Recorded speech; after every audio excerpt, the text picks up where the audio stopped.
So if you've been in the gaming sphere for a long time, then you should know who these people are. But in case you don't know who Starbreeze Entertainment is, they're the people who publish games like Payday, Payday 2, Payday 3. And recently they've been just ruining Payday because, the reality is that Payday 2 and Payday 3 did not have the exact same developers as much as they would want you to believe that. Not just that, but it would seem that Starbreeze is struggling with their dogshit game, Payday 3. And yes, I'm saying that because it is the truth with how that game launched and how its performance is absolute ass and has not changed, and there's no reason to defend this. So if you do, you're not someone who thinks with the old chromosomes in their head. You're not someone who uses the cells in their brain and creates thoughts, because people like you have absolute smooth brain. Did I mention the fact they sold this piece of shit for $40? Let that sink in for a minute. What is a $70 release? It's full price for a video game now. How long have we been getting diminishing returns on gaming? A long time now. So if that's the case, selling an underdeveloped product for $40 is a spit in the face to consumers, don't you think? If you are defending this in any way, you have zero self-respect. That is simply the truth. That said, at least it wasn't $70. That doesn't mean this is justified though. While we're at it, no, I don't think $40 is bad for a game that's well developed and is good. Payday 3 is not a good game though. Anyway, so if you're with me, then it's impossible to justify that price point for an underdeveloped game. And just imagine this for a second. It's hard to justify this game running like ass at release. It's harder to justify that the game runs on Unreal 5, which originally released on Unreal 4 and wasn't optimized then. And then when they moved to Unreal 5, its issues were not improved, even a fucking little. And it's even harder to justify a $40 price point on top of that. So with that in mind, just think for a second. Think really hard. Think about the literal hardest thing to justify ever in any video game case, any at all.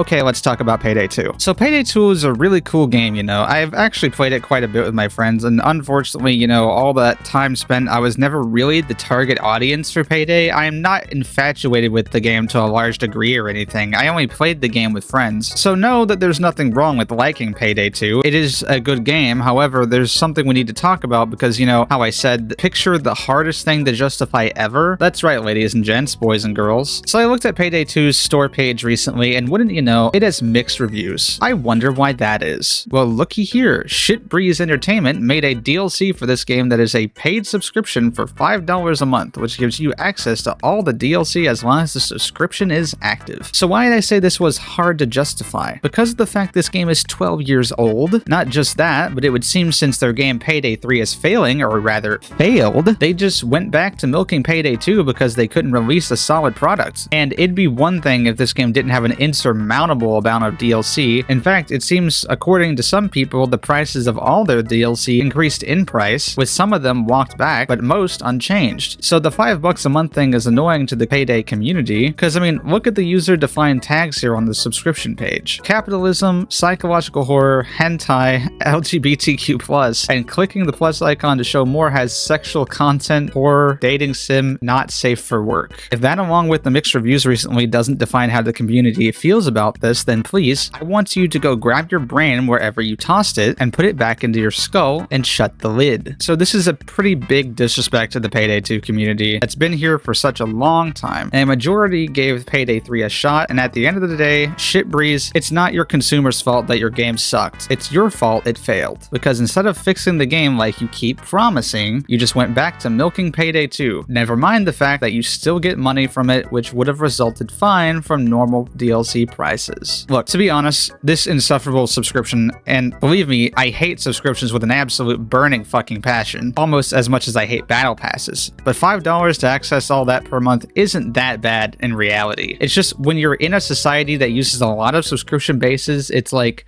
we didn't want this in video games. It's already with every streaming service.